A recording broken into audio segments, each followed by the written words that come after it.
Hello everybody, welcome to a brand new video. Today we're going to talk about history of Rome, the founding, the myth. So if you're interested in history of Rome and you like this kind of videos, follow us, like, and subscribe. See you in a moment. Now that we're back, let's start and talk about founding of Rome, the myth. So, as we all know, the Rome was founded by Romulus and Remus, but let's start from the beginning. So, Romulus and Remus are sons of Rhea Silvia, who is daughter of King Numitor of Alba Longa. Alba Longa is a mythical city that Trojans built after they basically lost the Trojan War and ran away. So, after King Numitor got disposed by his younger brother, Rhea Silvia, the daughter of Numitor, was forced to go and become a virgin, a Vestal virgin. Basically, she was dedicated to a god. After seeing that, God of War, Mars, decided that that is injustice and impregnated Rhea Silvia. Why did he do that? Because he saw injustice, so he decided to make good on the world and impregnated Rhea Silvia, which gave birth to founders and demigods Romulus and Remus. The younger brother of King Numitor,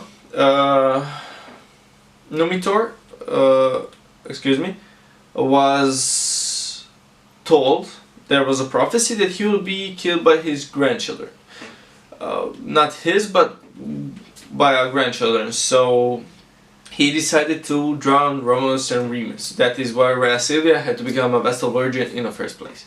So after doing that, he decided to drown Romulus and Remus in the Tiber River. But they survived. The god of rivers saved them and put them on shore down the river. Somewhere south,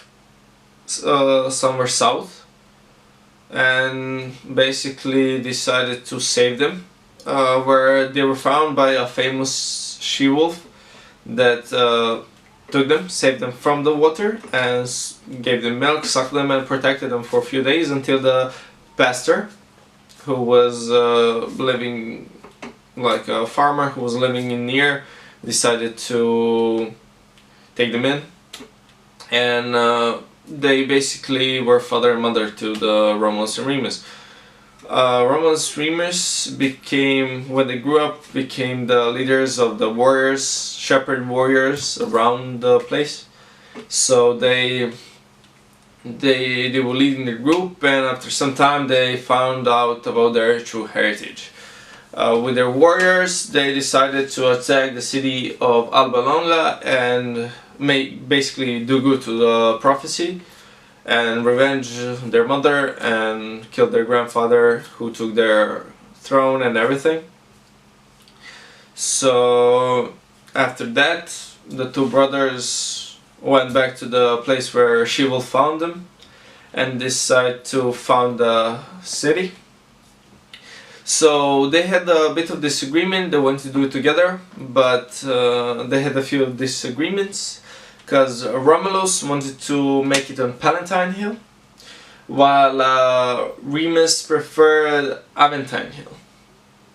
So, of course, as the customs were in the back day, they decided to basically use favor of the gods as a mean to decide where they will make a city.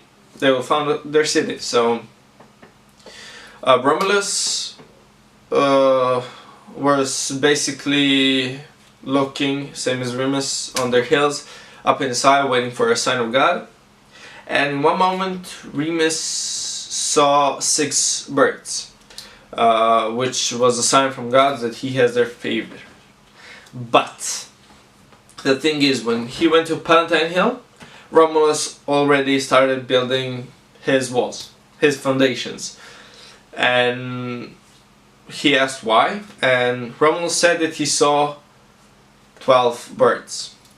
The point is they could not see any bird. Basically they saw flocks, and it was hunting birds, or it wasn't just a regular bird, it was like a hunting bird or a falcon or eagle, as it became a symbol of Rome later.